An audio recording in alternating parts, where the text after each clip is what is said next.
Então, boa noite a todos. Aproxima o microfone. Aqui. Sim. Então, filme divertido, né? Que é uma comédia, né? Mas que leva muitos temas importantes, né? E que nós estamos passando por isso também, né? Você vê, né, como é que se tratam os idosos e os aposentados em todos os lugares. Tem países que ainda, né, levam a sério, que tem os cuidados e tudo, países até que os idosos ficam sem ninguém, sem nenhum familiar, eles tomam conta, mas aqui no nosso país não é assim, né? E ainda tira o dinheirinho do aposentado também, né? E agora mesmo teve, né, aquele escândalo todo e está aí ainda para resolver isso aí. Então, é realmente uma coisa para a gente pensar, né, nesses cuidados que devia existir, né, que até o próprio assaltante coloca isso, né, como, né, uma coisa que é de responsabilidade da sociedade e também do governo. E tem uns tópicos que são interessantes, né?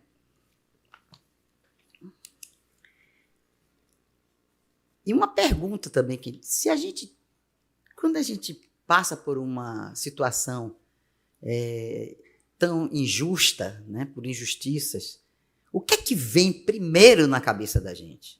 É realmente uma vingança, né? E essa vingança pode se concretizar ou não.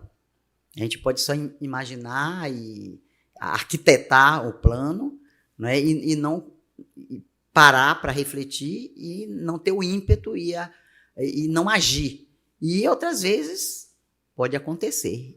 Então fica essa reflexão. Às vezes, numa situação delicada, a pessoa perde a cabeça mesmo, perde a censura e perde a ética, perde tudo e comete até realmente, né, uma coisa grave. Eu estou falando isso porque isso aconteceu mesmo comigo. Esse filme fez eu refletir sobre minha própria vida. Teve uma situação que, se eu tivesse condições, eu tinha executado uma pessoa e não ia me arrepender até hoje. Eu ainda digo isso, né? Eu não posso ficar contando aqui a história, mas é uma história terrível. Não se tira filho de mãe. Numa hora dessa, se a gente tem uma arma, a gente tira a vida da pessoa que está fazendo aquela injustiça. Entendeu? Então, pode acontecer uma situação dessa. A vingança. Então, ficou na minha cabeça, e até agora está na minha cabeça, a cena que eu podia ter feito, né? Então, bom, mas aí vamos falar do filme, né? Então, o filme realmente é essa comédia, né? Que foi uma injustiça muito grande, é o que se vê aí mesmo. Os bancos não são autuados, né? Pelo contrário, eles vão ajudar essas empresas todas, né, que faz a fraude e tudo mais. E com a indignação é que eles resolvem agir com as próprias mãos, né? E com a idade também, eles ficam pensando o quê? Que não tem mais nada a perder, né? Já estão velhos, não sabe quanto tempo tem de vida, né? E se lançam para essa aventura. É importante a gente estar vendo aqui a amizade que une os três, né? Eles planejam isso até com ética, eles não colocam arma de verdade, eles fazem tudo para não agredir mesmo, porque eles são boas pessoas. E a menininha que não denuncia eles, ela percebeu, porque, como eu digo, criança e animal, cachorro de estimação, eles sabem quem é boa gente. É impressionante como sente que tem algo que não são más pessoas. A forma que ele tratou a menina também foi uma coisa que conquistou a menina, né? E ela foi que salvou eles, né, realmente. Sim. E, da minha parte, eu queria também tocar na sexualidade, que eu achei muito interessante, né? Aquela sedução toda, né, daquela senhora com ele, com o Al, né? E e mostrar que realmente, né, a gente nasce, cresce e morre com a nossa sexualidade, e quando a gente está de bem com essa sexualidade, que pode ser da função orgânica ou não, né, a sexualidade é o todo da gente, tem a função orgânica, a psicológica e a sociocultural que nos faz desenvolver essa sexualidade, nós sofremos a influência de todos esses aspectos, né, e que ele estava dormindo melhor quando estava praticando o sexo, né?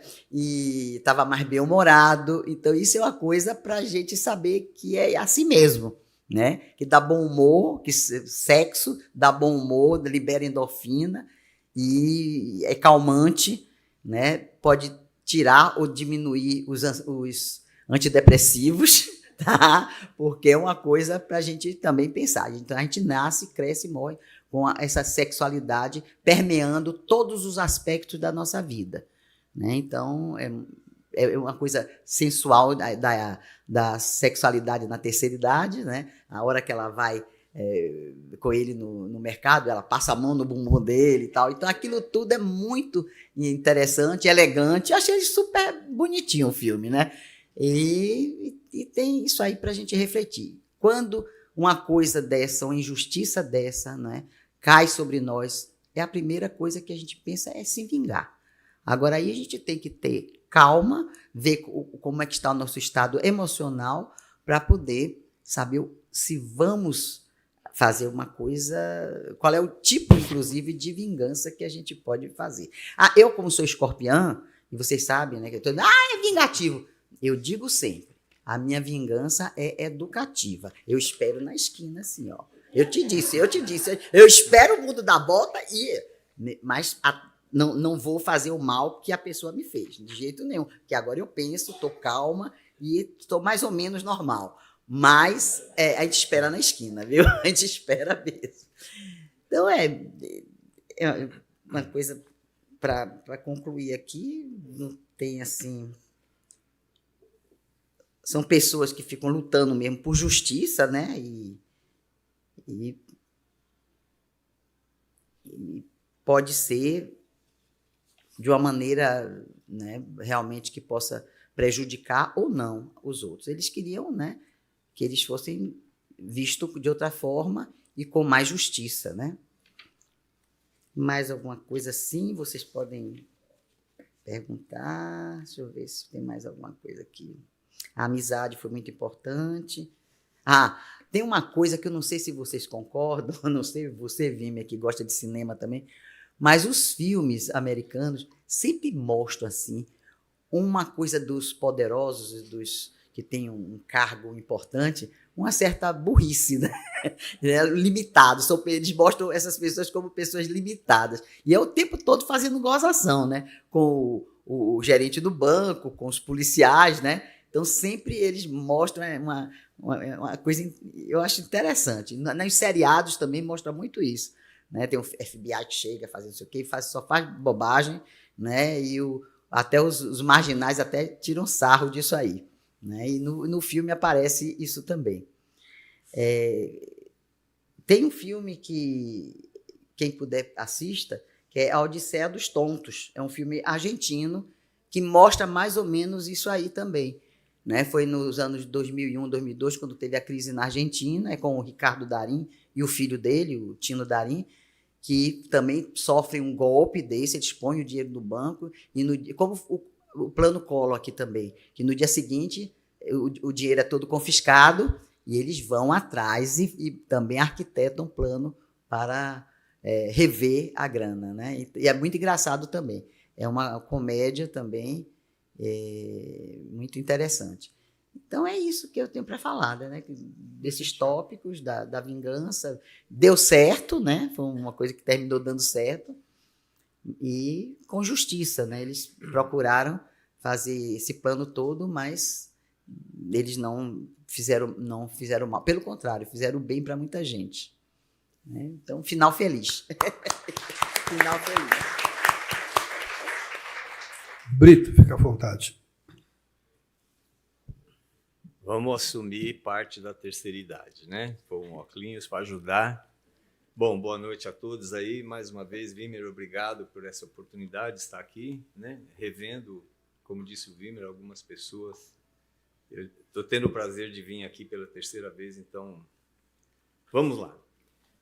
Gostei do que a doutora Tânia falou aí e tem interessante, né? Eu, como psicólogo, cada um tem um olhar. Eu acho que cada um aqui, né, se fizer uma pergunta, tem um olhar sobre algum aspecto, né? Eu, particularmente, eu separei 3 pontos que eu acho que nos coloca hoje na realidade desse mundo que nós vivemos no momento, né? Então, a primeira questão é o próprio filme em si, né? Que ele traz muitos conteúdos em vários aspectos da vida, né? A outra questão também é a questão de idosos, que é uma realidade, né, que a ciência cada vez mais está relatando aí, longevidade, mas existe uma questão cultural, social, né, que a gente precisa também estar enfrentando. E a outra questão, que seria princípios e valores pessoais de cada um, que a gente usa como parâmetro para poder nortear aí os nossos julgamentos, as nossas ações. Tá bom? Então, eu vou só pincelar, né, sobre esse prisma que eu estou falando aqui. Eu acho até muito engraçado que a doutora Tânia começou exatamente falando isso, né, que quando a gente fala aqui do filme, eu particularmente, já repeti isso em outro momento, cada pessoa ela assiste, vai entrelaçar a trama do filme com a sua própria experiência de vida, né, com a história, com os seus medos, com fantasias, e nesse caso, até mesmo, nós estamos falando de roubo. Então, a gente vai acabar usando julgamentos de princípios e valores morais aí que cada um tem, né? Esse é um ponto.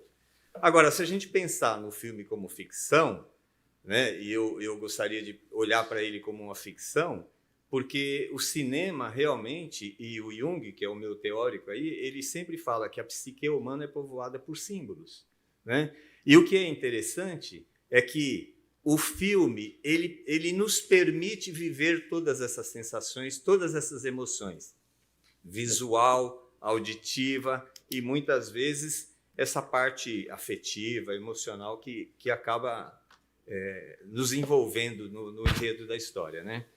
Então, nesse aspecto, eu acho que esse filme, como diz a doutora Tânia também, parece que era uma ficção, porque ele foi rodado em 2017, mas estava retratando uma realidade do Brasil no ano de 2025. Estamos vivendo isso. A perda das aposentadorias, o roubo, esse escândalo que, lamentavelmente, está aí presente, né?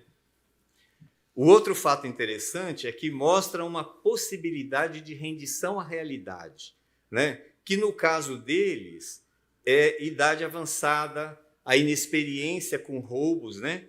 E com aquele treino frustrado que eles fizeram lá no mercado, né, que mostrou a total incompetência e que realmente não era a praia deles, né? Esse é o lado legal.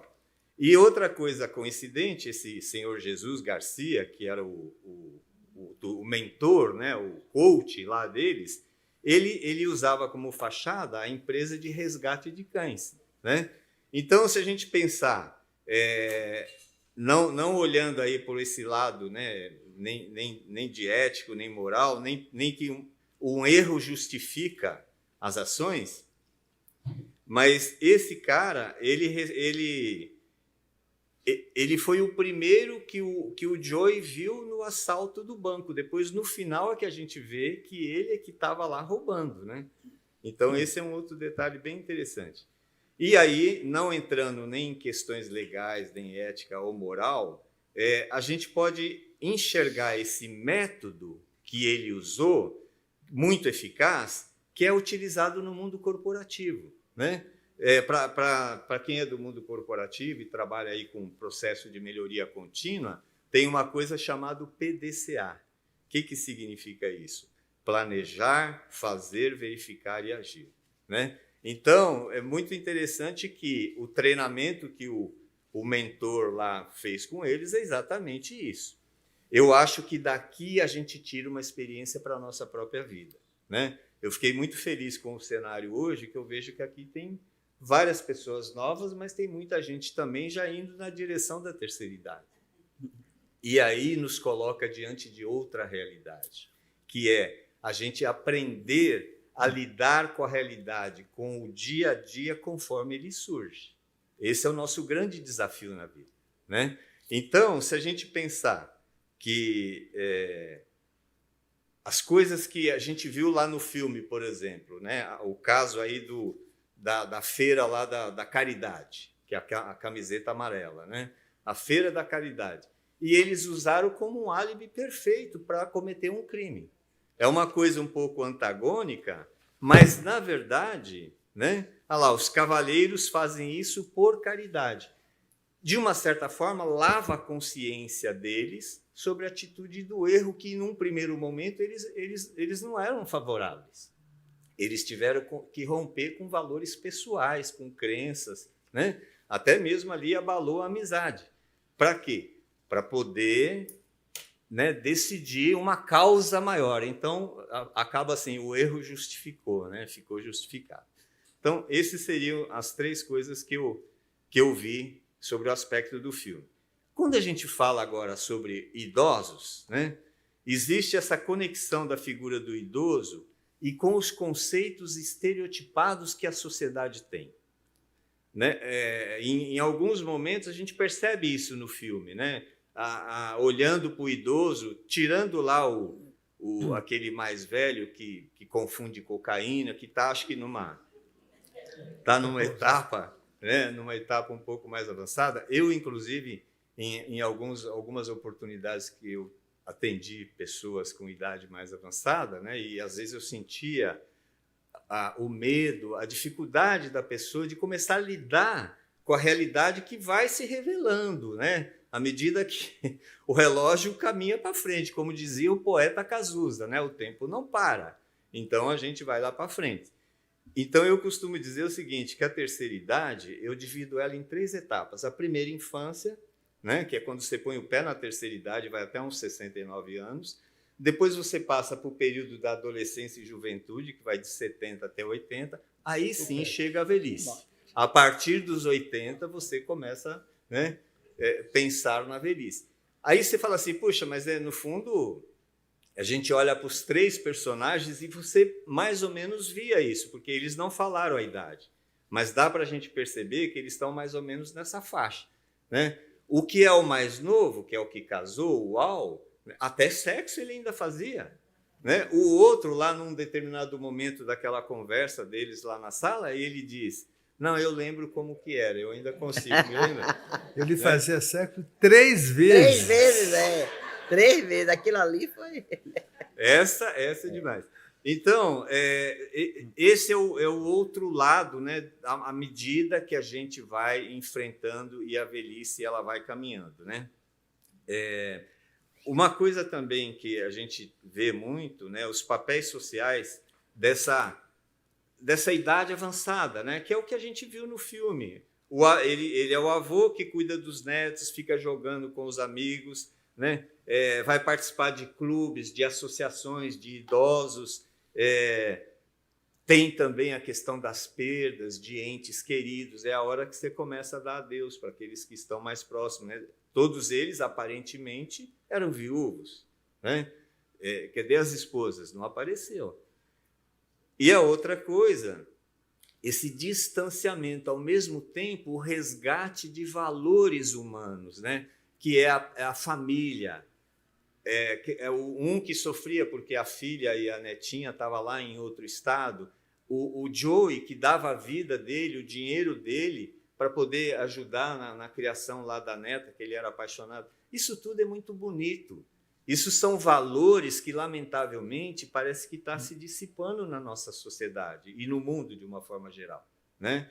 Então, eu acho que tem esse olhar que, mesmo sendo uma comédia, mesmo sendo bem divertido, a forma como foi apresentado, faz com que a gente também se defronte com esses valores, com esses princípios, né?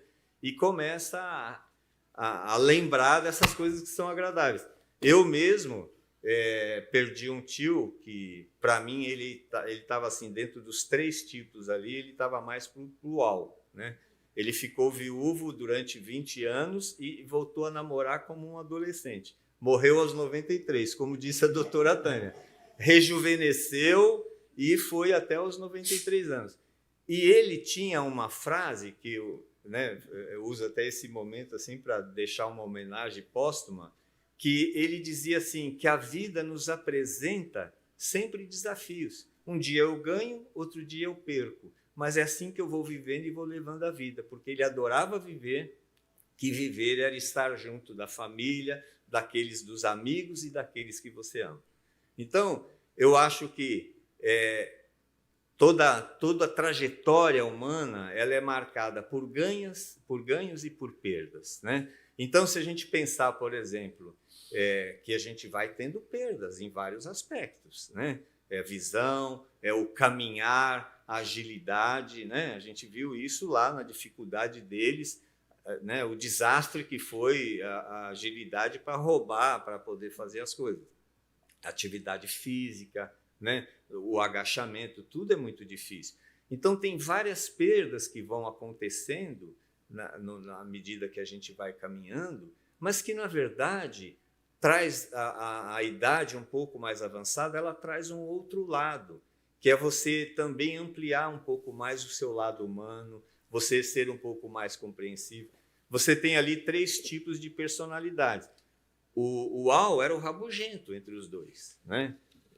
Então, são características da pessoa, que entra nesse último tópico que eu falei, que é princípios e valores pessoais. Tanto o Joe como o Willie, eles tinham muito valor à família, valorizavam as netinhas, né? E o outro, que não se conta muito sobre a história dele, ele era colega de quarto do Willie.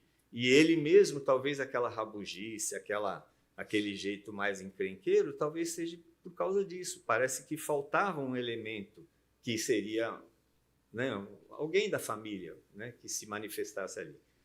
Bom, como comentário final, eu diria que esse, né, como eu disse antes, o desafio nosso na idade avançada é a gente também aprender a lidar com as perdas, né?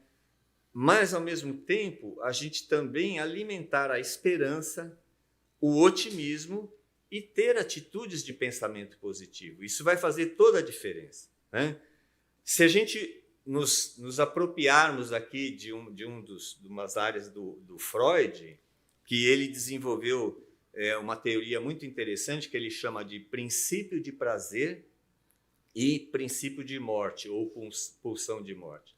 Então, o que significa isso? É o que nos move, essas 2 pulsões, né? O que eu quero enquanto ser humano? Eu quero o prazer, eu quero aquilo que é gostoso, eu quero a festa, eu quero a alegria, eu quero o dinheiro, eu quero a felicidade, eu quero só o que é bom. Mas espera aí, mas existe o outro lado, que está lá na pulsão de morte. Existe a morte, existe a doença, a dificuldade financeira e todas essas questões que o filme mostrou como perdas, né? Então, este é também um grande ensinamento para nós, enquanto ser humano, que hora que eu não vou sofrer? Eu não vou sofrer se eu, pelo menos, começar a mentalizar que também a parte ruim faz parte da vida. Não é que eu queira. Eu não estou escolhendo que eu quero o sofrimento. Eu não sou masoquista.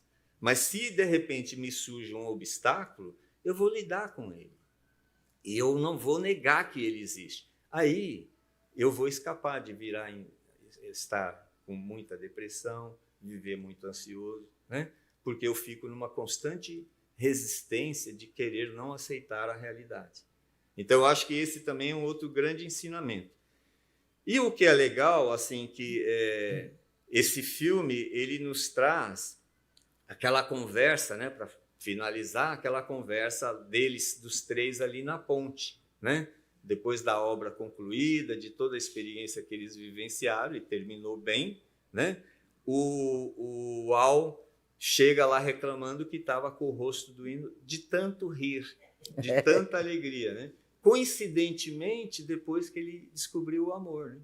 Porque até então ele era resistente, né? Então, como disse a doutora Tânia, a partir do relacionamento, de voltar à atividade, ele resgatou o lado humano dele. E ele fala de uma forma bem legal, né? Que ele diz assim, que primeiro ele falou assim, puxa vida, parece que eu caí numa armadilha, eu nem pedi o casamento, como é que aconteceu? Foi a armadilha do urso que me pegou, né? E aí ele diz, eu não sei, tem muitas sensações que eu não consigo descrever, mas me parece ser felicidade. Então, para ele, isto, né, de repente, ele estava vivenciando a felicidade a partir do momento que ele começou a compartilhar, né? Então, eu diria assim que esse filme ele não retrata muitos personagens femininos na terceira idade, né? Exceto a namorada do Al, né? Que ela, eu acho que aqui as damas que depois podem... E a garçonete. E a garçonete, é verdade. A menina e a mãe. Mas não na terceira idade. Sim. Não na terceira idade, porque como eu estou só olhando esse lado da perda do idoso, ela como uma idosa, ou também aparentava ser terceira idade, mas ela já lidava de uma forma diferente com a vida. É nesse sentido, né? Então, o que eu queria dizer é isso, deixar uma homenagem às damas aqui presentes com este personagem, porque também tem uma grande lição de vida, né? Que a persistência dela, né, de se aproximar da pessoa que ela gostou e acreditar nisso e ter paciência, porque o homem tem esse lado mesmo. Às vezes ele é meio... né? Resistente. Ele dá uns deslizes. Resistente. Medo da armadilha. Exatamente. Então, gente, era isso que eu tinha para dizer. Aqueles que não estão, uma boa terceira idade, tá? Vocês que são jovens. E nós aí vamos aprender a viver mais. Muito obrigado. Viu? Bom, eu insisto numa questão sobre o cinema. O cinema trabalha com estereotipias. Ele pega algumas características e generaliza como se fosse verdade. Outra coisa importante é como o cinema é capaz de fazer a gente torcer por bandido. Isso é impressionante, né? A trilha sonora, os movimentos, a história como é construída, a gente acaba torcendo. Quando chega lá na cena do cachorro no restaurante, chega o policial, a gente sabe que o dinheiro está ali, a gente fica tenso. Quando a criança foi lá para olhar os velhinhos no ginásio ali para identificar, a gente fica fazendo figa para não descobrir que é o Will, né? Então, assim, como é importante a gente, isso é muito importante, porque uma das intenções do Cine Debate é instrumentalizar todos nós para ter filtros com as manipulações da mídia, com as manipulações que vêm de todas as formas. Então, isso é muito importante. Eu sou cinéfilo, adoro cinema, mas identifico como que ele é poderoso para gerar pensamentos inadequados, ações inadequadas. Que poder tem isso, né? Então, eu já debati aqui o Butchcast, debati o Bonnie and Clyde, filmes que mostram como a história é contada de tal forma que a gente torce para o bandido. E aqui o filme mostra o bandido do bem. São gente boa. O cara é bom avô, foram bons empregados, se aposentaram, criam a situação que eles foram lesados por uma empresa que mudou para o Vietnã e que talvez o Trump esteja trazendo de volta para os Estados Unidos agora. Não sei se vai pagar os aposentados ou não, mas o fato em si é que, então, assim, constrói um enredo e que a gente vai entendendo que ele cometer aquele crime é legal.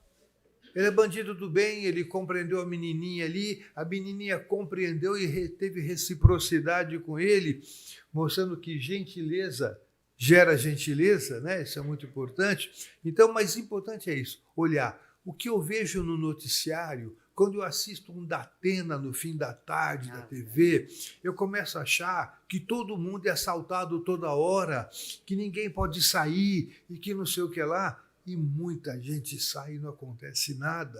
Embora hoje estejamos passando uma fase um pouco pior que no passado. Mas é importante isso. Outra coisa, o filme mostra um conflito entre o lógico e a emoção. Assim, o gerente do banco é lógico. Ele tem é ali, é isso. Não pagou, não sei o que lá, papapá. O outro aposentou, está sem grana, coisa e tal. Então, assim, fica claro que sempre que se põe a lógica, a gente se candidata a uma rejeição, porque nega o sentimento das pessoas. E o policial também. E outra coisa importante, o cinema faz muito isso.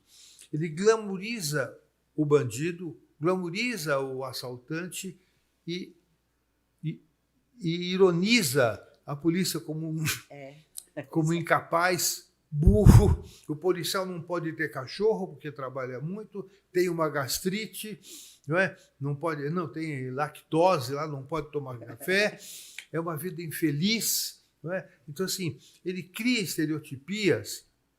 E a polícia, quando vai fazer lá, faz 5, 6 carros chegando, fazendo aquele auê, né? Então, o filme mostra isso de uma forma que a gente é levado muito a raciocinar assim: o bandido é simpático e bonzinho, o policial é sempre errado, né?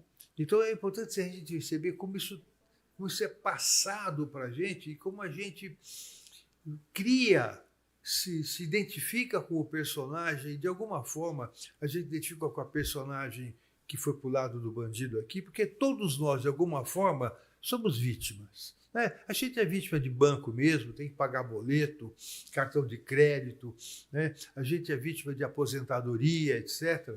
É verdade. As taxas que eles impõem, que a gente não sabe nem o que está pagando. Então a gente é verdade Tanta isso. taxa Então, que sabe. e aí, então, mais ou menos assim, se justifica uma postura de poder assaltar. E o cinema tem isso, mostra um paradoxo, por exemplo. 3 caras desastrados, inexperientes, são capazes de fazer um crime como se fossem altamente técnicos, né? O cara que resgata cachorro é profissional, né? Desenha lá a falsa acupuntura. Aliás, pessoal, se alguém precisar acupuntura correndo, eu indico. Quem for assaltar, eu indico aí uns caras para fazer aí, né? Mas é o seguinte, então, assim, ele tem conhece a técnica, né? E o filme, então, de alguma forma, é um perigo isso, ensina a técnica, né? Então, tem gente aprendendo ali para tentar executar, mas ele é profissional, e ele é um ladrão assim, profissional, porque ele rouba, mas fica na dele, ninguém vai desconfiar dele, né? Então, assim, ele não é ingênuo, né? Ele é matreiro, é estratégico. Mas ele tem a consciência da injustiça, ele tem uma consciência. Ou tem a consciência, né? ou usa, né? Porque usa, né? Mas o fato em si, então, assim, o país deve tomar conta dos seus idosos, cuidar dos seus idosos. É uma frase bonita mesmo. Mas agora, como que vai cuidar dos idosos do país? Tem alguma coisa a mais, né? É uma coisa a mais. Mas, de qualquer forma, é isso. Aí vem também o jogo de palavras. No diálogo do gerente com o Joey, no começo do filme, ele fala: mas você falou que as taxas não seriam... Ele falou assim: eu falei extraordinário. Mas você falou que era impossível. Não, é possível, mas é extraordinário. Então, as palavras, né? O jogo, como as palavras são usadas. E hoje nós vivemos um momento na sociedade que o eufemismo domina. Então, se usa muito eufemismo para atenuar o peso dos fatos, né? Então, assim, ficou um senso comum assim: usa um eufemismo, ninguém tem coragem de falar a palavra que tem que ser dita, e fica todo mundo falando palavras imprecisas, indefinidas, para não se comprometer, né? Isso é muito forte. Então, outra coisa também, crime em nome do bem, né? Nós vamos roubar para dar para a comunidade, doar para os pobres. O Robin Hood. Robin Hood. Então, também assim, constrói uma narrativa E aqui é importante para a gente ter reflexões sobre as narrativas. São muitas narrativas. Né? A gente é capaz de odiar uma pessoa do bem e é capaz de adorar um bandido, em função de como as narrativas são contadas. Né? Outra coisa importante dentro dessa configuração é assim: roubar banco pode, pessoal, porque ninguém pede. Eu roubo do banco, mas não roubo das pessoas que estão no banco.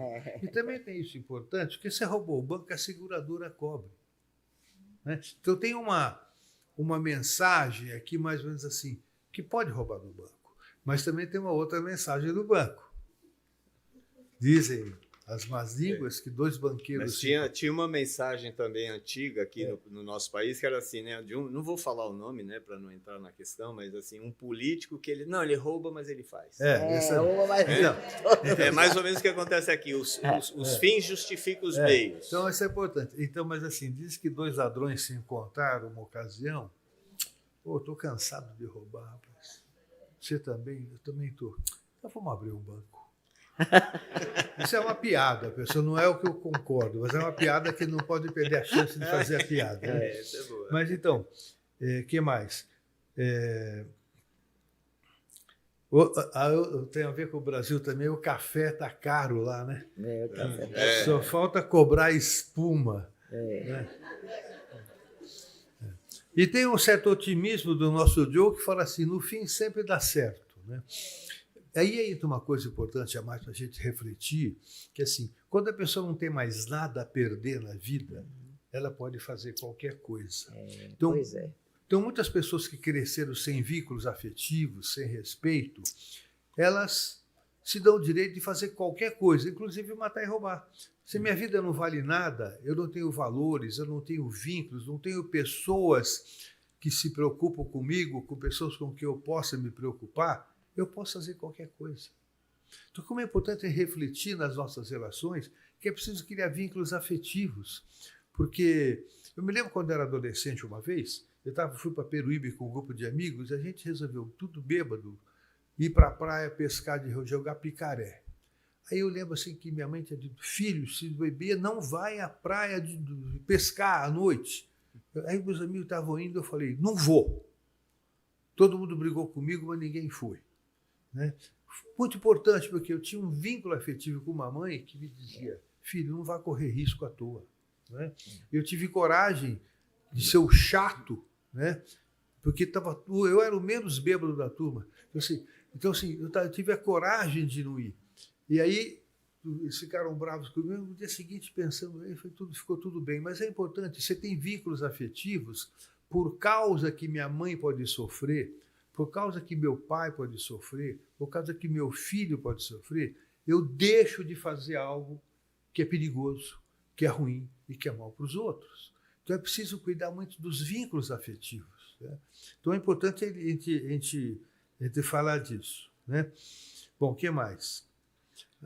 Mas o nosso UOL chega uma hora que fala assim: eu sou azarado, vou viver 100 anos. Né? No fim ele mostra bêbados felizes, amigos leais, né? Se bem que no universo do crime existe lealdade mesmo entre eles e ética, mas quebrou, morre. Né? Lá é olho por olho, dente por dente. Né? Muito bem. De qualquer forma, é o seguinte: outra coisa importante, eu sou muito fã do Joãozinho 30, que falava: intelectual gosta de sofrer. Eu gosto de debater filme que a gente dá risada, que a gente curte. Não precisa debater filme que tem desgraça, só miséria, só coisa ruim. Às vezes um outro, mas é importante, a gente se diverte e reflete sobre coisas importantes. Isso é a alma do Cine Debate. Pilatos. Muito bom. Eu queria que você convidasse o Joe para ir para a Universidade de Paz. Eu achei aquilo fantástico, ele resgatar o pai da menina, ensinar ele para ser o pai. Aquilo foi muito bom. Ele resgatou o ex-genro. O ex-genro, Aquilo foi muito bacana também. Foi bacana. Convide ele para vir para nós. Mostra que ele tinha uma dor com aquilo que ele negava. Ele teve contato e pôde refazer isso. Pois né? é. Muito importante. É isso mesmo. Abre aí. Quem quiser falar algum comentário, alguma pergunta? Só vamos procurar dar respostas breves. Para caber mais. O irmão do pianista lá. O microfone ali. Tem uma pessoa parecida com você. Tânia. Aqui tá. Oi. Doutora Tânia, a sexualidade depois de uma certa idade não existe ou existe? Existe sempre. Existe sempre, gente. É que todo mundo só pensa em sexo, o sexo orgânico e com ereção e com penetração. E sexo tem diversas maneiras de você, não é, manifestar sua sexualidade e com muita satisfação. Entendeu? Então, esse é uma coisa. E para os homens, então, é incrível isso. Porque, na verdade, a mulher mais idosa, sempre, né? A mulher mais romântica mesmo, a mulher gosta, né, do carinho, das palavras bonitas, do romantismo e tal. E os homens ficam preocupados só com a performance dele. E não sabe que a mulher se queixa muito do negócio da menopausa. Depois da menopausa, ladeira abaixo. Eu tenho um colega que falou isso para uma pessoa na minha frente. Depois da menopausa, olha, ladeira abaixo. Mulher, olha, ladeira... Não é verdade. Não é verdade, entendeu? Ainda mais que agora tem recursos, 1000 recursos para as mulheres, né? E até mulheres que não podem fazer reposição. Não é tudo, não é reposição hormonal. A meu ver, então, eu só reposição hormonal para casos com muito critério. Não é para todo mundo, né? E os homens ficam preocupados com a performance e sabem que um dia, né, ele também vai entrar na andropausa dele com a coisa física, né, da resposta física sexual. E não é isso que a mulher quer, gente. Ela quer a consideração, é o carinho, é a amizade, é a carícia, é o troca-troca, é tudo isso. A penetração é a última coisa e só é o que dá o baque nos homens, ainda mais quando tem os cânceres, os problemas de saúde e tudo mais. Acaba, às vezes, um relacionamento sem a menor necessidade de acabar um relacionamento por causa disso, né? Os homens ficam desesperados. Então, é para todo... E meus filhos que são jovens, eu já aviso. Eu digo, olha, cuidado, que um dia vai ser diferente. Não é que vai acabar o sexo, vai ficar diferente. Você não vai ter mais os 20 anos e vai ser aquele como as mulheres também não. Então, tem que ter uma coisa de uma adequação na terceira idade. Uma adequação e com amor e com um bom relacionamento, aí tira de letra isso. Agora, quando está desgastado, não tem jeito. Aí o desgaste, aí bota a culpa no hormônio, bota a culpa na menopausa, bota a culpa em muitas coisas, entendeu? É isso aí. Cuidado com isso aí. Os homens que se cuidem. Porque não é isso aí. É outra coisa. Olha, só, doutor Otânio, fazendo uma ilustração aí no caso do UOL, né, que ele dá aquele testemunho lá para o delegado de 3, foi 3 de manhã, né? Essa é uma das coisas que acontece também com o passar da idade, que em vez de 3 toda manhã, às vezes passa para todo dia 3. Para todo dia 3. Ó, isso! Tem também essa alteração. Aquele dianiano, não, de 3 em 3 meses, e assim vai. Né? Não é de hora em hora, não, é de ano. Mas, por ano. Pois é, mas com qualidade, gente, mas com qualidade, né? Não vai ter aquela frequência, aquela coisa. Mas, aliás, deixa eu fazer um comentário aqui. Quanto mais velho a gente fica, mais a frequência deve aumentar. Diminui as atrofias vaginais, diminui também... É o costume de fazer a coisa, é o hábito de fazer a coisa, entendeu? Que também. Cada vez quer mais. Se o casal ficar com vergonha, porque não é mais aquele cara de 20 anos, e a mulher também não tem aquela lubrificação maravilhosa dos 20, 30 anos, sabe? E fica com vergonha, cada vez que vai demorando o encontro sexual, aí vai dando mais atrofia, vai diminuindo a intimidade do casal. Então, para quanto mais velho fica, mais aumente a frequência, por favor. Porque é o costume que faz a coisa aí, né? Quanto mais pratica, melhor. E quem não tem parceiro, como eu digo, quem não tem irmão brinca só. Entendeu? Tem os outros recursos para as mulheres. Até não precisa nem dos brinquedinhos. Ó, tem sonho erótico, tem um monte de coisa. A vida da gente, a gente nasce com isso, gente. É da gente isso aí. E ninguém quer falar disso, mas eu falo. E não tem irmão brinca só. Pronto. Beleza. Vai lá. Não, pega o microfone e tem lá atrás. Ó. Que é a nota de rodapé. É o seguinte, o filme nos coloca diante do factus e do fictus, né? Nós temos vários dilemas morais que acontecem na vida real. E esse filme traz uma possibilidade de algo da vida moral, da vida real, para a tela do cinema. E dentro do aspecto pedagógico, existe a oportunidade, existem alguns teóricos que pedem para que, nas várias disciplinas, não importa o nível do curso, desde a educação básica até o ensino superior, o trabalho com dilemas morais. E aí nós temos um dilema moral, que é o erro do governo e 3 velhinhos animados vão praticar o crime. E eles estão certos ou estão errados, né? Isso tem, por exemplo, notícias no jornal em que um pai desesperado que tem um filho doente vai e assalta uma farmácia, né? Ele está certo ou está errado? Porque ele não consegue comprar o remédio. E aí, só para citar essa notinha de rodapé, 3 teóricos dos dilemas morais, o Lawrence Kohlberg tem livros a respeito dos dilemas morais, o outro é o John Dewey e também o George Linde. E aquilo para que o Dr. Wirmer chamou a atenção para aquele espetáculo, né, da polícia chegando, nós estamos vivendo isso diariamente no Brasil, tem um livro interessante chamado A Sociedade do Espetáculo, do Guy Debord.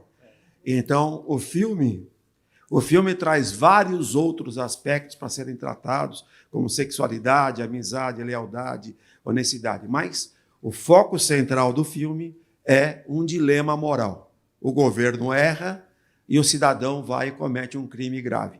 Eles estão certos ou estão errados? Né? Pelo ponto de vista da legalidade, das leis, eles cometeram um crime grave, porém, retratado com muito humor, com muito cuidado, e que nos leva a ter vários momentos de pura acessibilidade, como o Dr. Wirmer colocou. Então, era só essas notinhas de rodapé para chamar a atenção que os dilemas morais formam uma trajetória importante dentro do processo pedagógico em qualquer nível de escolaridade. Obrigado. Beleza, obrigado pela fala. Muito bom. Doutora Tânia, sobre a questão da sexualidade que a senhora falou, não está vinculada ao ato sexual em si, e esquecendo a sensualidade, a sexualidade no total? Sim, é exatamente isso que eu coloco, né? Todo mundo fica preocupado com a performance do sexo orgânico físico. E sexualidade tem outros aspectos, né, que influenciam a nossa vida. Né? E você vê que a mulher sensual, ela fica o tempo todo, olha, o peito é melhor do que a coxa. Entendeu? Eu fiquei observando. Esse filme é muito interessante, essa coisa do sensual, né? Não fica uma coisa explícita, mas fica uma coisa no ar. E isso chama atenção. Então, é isso que eu digo, as mulheres vão mais para esse lado romântico por educação. Não é que ela seja assim, de natureza mesmo. É porque nós fomos educadas assim, com a coisa do romantismo, do carinho, do sei o quê. E os homens não, é o sexo explícito. Ele tem preocupação com a afirmação dele como macho, como tendo ereção, e isso se perde ao longo da vida. Se os homens não estiverem preparados, e as mulheres também preparadas para o envelhecimento, gente, que mudam as coisas, não perde a sexualidade. A sexualidade é o amplo, é no sentido amplo que eu estou falando da sexualidade. E sexo genital é outra coisa, entendeu? É apenas um aspecto da sexualidade. Não é sensualidade e erotismo?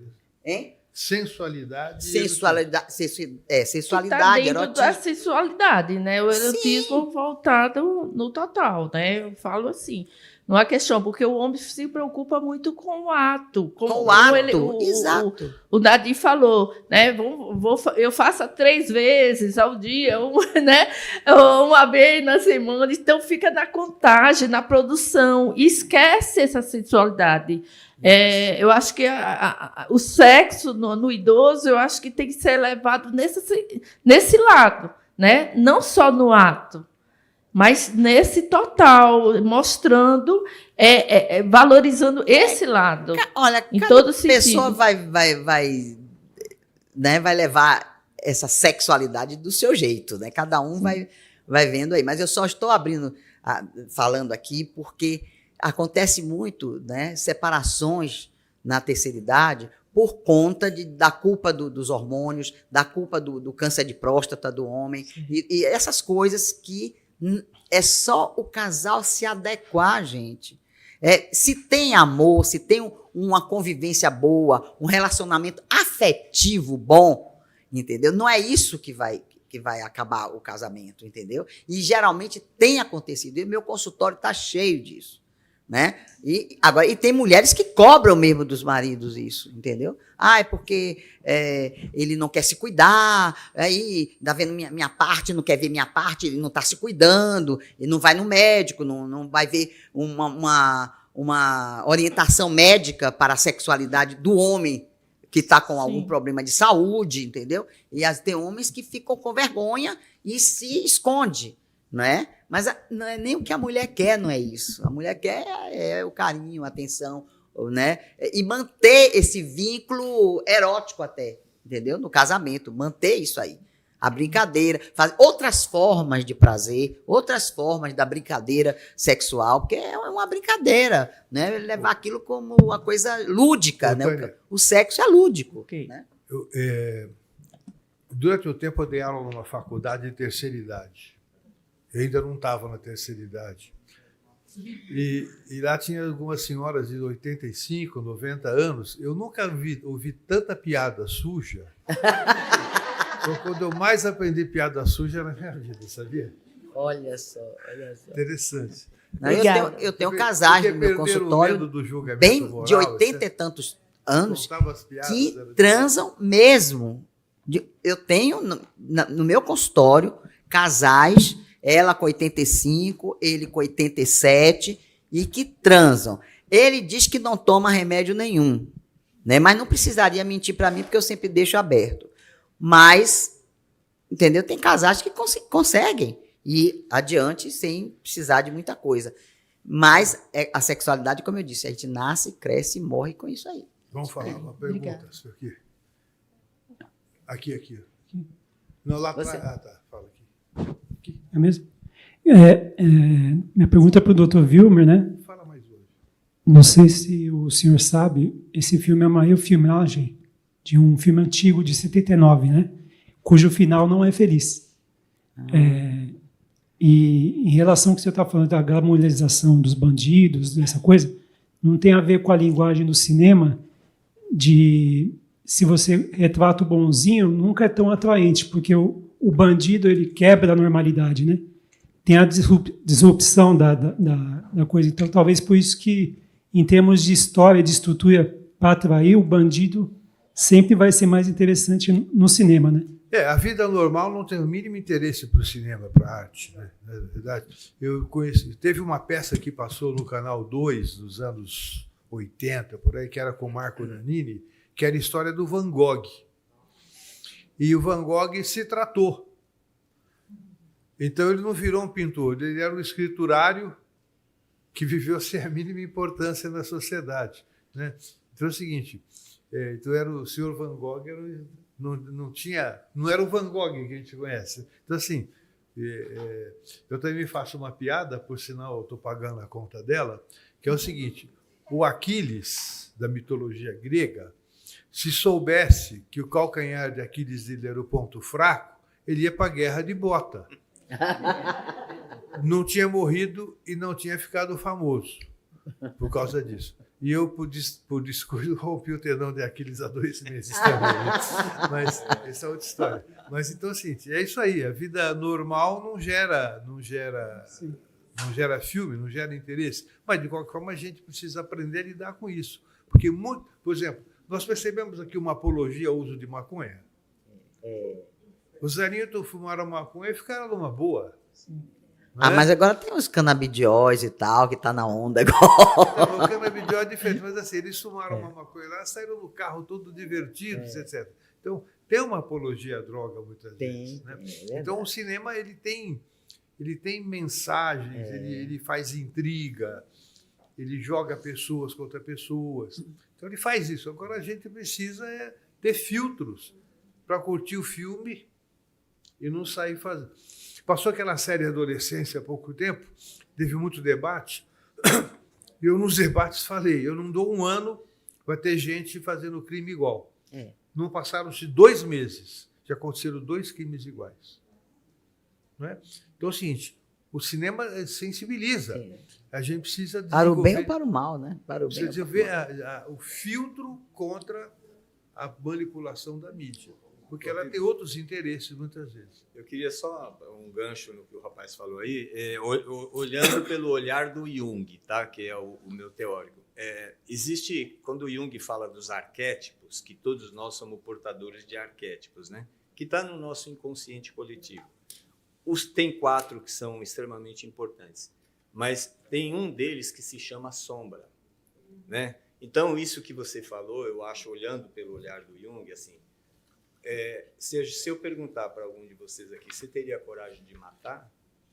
Todo mundo, em princípio, vai dizer, não, eu não tenho. Tem sim. Eu teria, se viu? Você for colocado, eu coloquei se você for colocado à frente de uma situação em que você tiver que escolher pela sua vida ou a do outro, você vai escolher a do outro. Você vai matar. Por quê? Por que a gente talvez se atrai mais pelas coisas que, igual você ponderou, do olhar de que o bandido porque ele está rompendo com padrões e com censuras pré-estabelecidas. Mas o nosso lado arquetípico sombrio tem lá o desejo de que também, se for preciso, e por isso que de vez em quando eu escapo. Tem, inclusive, um caso político bem interessante, que na época de Juscelino Kubitschek, eu não lembro o nome do amigo dele, mas estava tendo um problema muito sério de fronteira, de contrabando, de corrupção, etc. Então ele pediu para um amigo para que ficasse lá e fosse sinalizando. E o amigo foi e tal. Com 1 mês que ele estava lá, ele falou assim, tô te ligando, para quê? Me tira daqui. Mas por quê? Estão quase chegando no meu preço.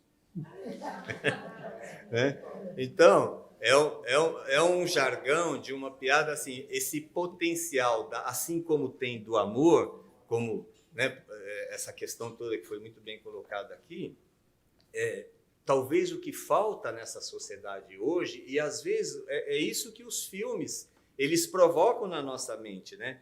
É poder fazer várias leituras, mas talvez resgatar o amor, né? Porque, como disse a doutora Tânia, o sexo, a penetração é a cereja do bolo. A coisa começa de manhã num beijinho na hora que você vai trabalhar. Hoje à noite tem. Pronto, construiu o sexo, né? O romantismo. Ou se não, como é que chega quando você está numa idade mais avançada, os dois? Então, aí, nós não estamos falando de objetos, né? Estamos falando de pessoas. Né? É que a comparação que eu fiz com o filme original, que no caso dessa refilmagem, eu achei o final muito fantasioso, pelo que eles fizeram, entendeu? No filme original, é mais trágico. Era porque era um Deu errado. Né? Eu li uma crítica sobre Tem isso. um filme italiano também, que eram quatro amigos que têm a mesma história. Sim. Mas seria o mesmo tipo de... Eles assaltam também? Eles vão fazer crime. Quatro irmãos, 4 amigos aposentados, idosos também. Sim. Entendi. Tá certo. Mas é isso mesmo. O cinema, contar a história de jeito normal não tem graça. É verdade. Alguém mais? Bom, está chegando a nossa hora. Eu estou em débito com vocês, que na outra série eu trazia sempre uns livros, um CD só sortear para a plateia. E eu, mais uma vez, não trouxe, mas na próxima eu trarei, viu, pessoal? Tá bom? Na próxima eu trarei. Eu não vim do consultório para cá, vim de outro lugar e eu não peguei. Estou em débito, mas eu corrijo na próxima. Obrigado, pessoal. Obrigado, Tânia. Obrigado ao pessoal da PM que organiza aqui. Deixa eu só falar com o Nadir um pouquinho. Mais uma coisa só. O próximo Cine Debate será dia 22 de agosto, com um filmaço chamado O Golpe de Mestre. Ok? Beleza. Ia falar? Você falou um pouco sobre a questão da perda e do ganho. Ele tem uma referência sobre a depressão com o idoso, fora a parte fisiológica, essa percepção dessa perda que foi mostrada muito no filme, né, de alguns valores de desejo, prazer, né, que seria o ganho, e a questão da morte em si, né? O que você faz esse parâmetro aí? Existe uma relação com a depressão, com a ansiedade do idoso? Com a idade do idoso? Existe alguma relação Sim. com a depressão ou a ansiedade do idoso? Sim, existe. Nessa perda, esse ganho? Olha, na verdade, é uma coisa bem interessante, o Wimmer pode falar bem melhor, mas eu diria o seguinte, a Organização Mundial da Saúde, ela traz, né, existe hoje 3 doenças que são problemas de saúde pública mundial: depressão, ansiedade e obesidade. Sim. Né? Nós estamos vivendo um mundo que este cérebro, este ego, não era preparado para tudo isso. Né? Nós estamos vivendo uma nova fase. Todo mundo agora escuta falar IA. Né? Você falou do idoso. O que acontece com o Joey quando ele chega no banco? Dão para ele um bip lá, que é eletrônico. Ele fala, o que eu faço com isso? Para que serve? Né? Hoje a gente vive isso diariamente. Né? Tá todo mundo aí com celular cada vez mais sofisticado. Né? Tinha até um conhecido do Wimmer aqui fazendo alteração nas fotos, né? Que fica muito bonita, quer dizer.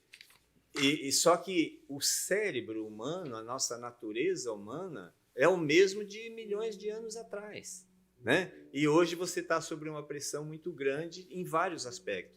E à medida que você vai envelhecendo, que você vai tendo perdas cognitivas que são naturais, é normal que você acabe, às vezes, ficar deprimido porque você não dá conta. Tem uma correlação. Antigamente falava assim, todo velho é deprimido. Né?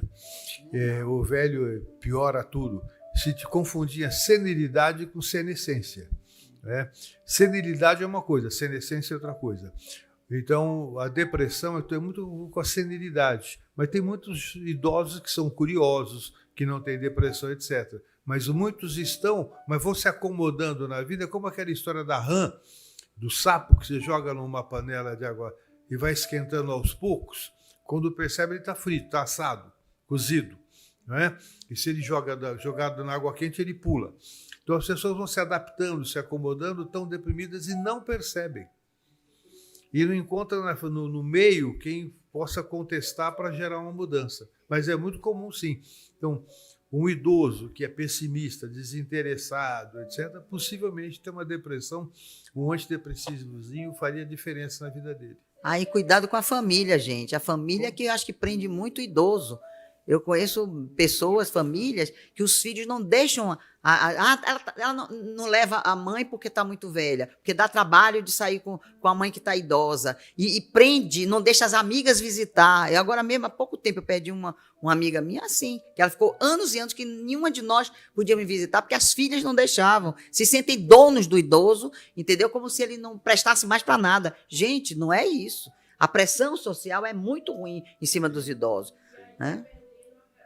Efetiva. Exatamente. Né? Okay. A cognição e tudo Isso. mais. Eu, como tive uma mãe que morreu ano passado com 101 anos, nativa, ela só porque ela não aguentou, mas o rim dela foi que não funcionou mesmo, mas que nem o do Willy, né? O rim parou mesmo, com 101 anos. Lúcida, alegre, toda tatuada, toda de piercing na orelha, indo pro forró, quebrou o fêmur, ia de andador pro forró, não usava a cadeira de roda, que ela dizia assim, com 2 pernas a gente não arranja namorado, imagine uma cadeira de roda. Era isso que ela falava.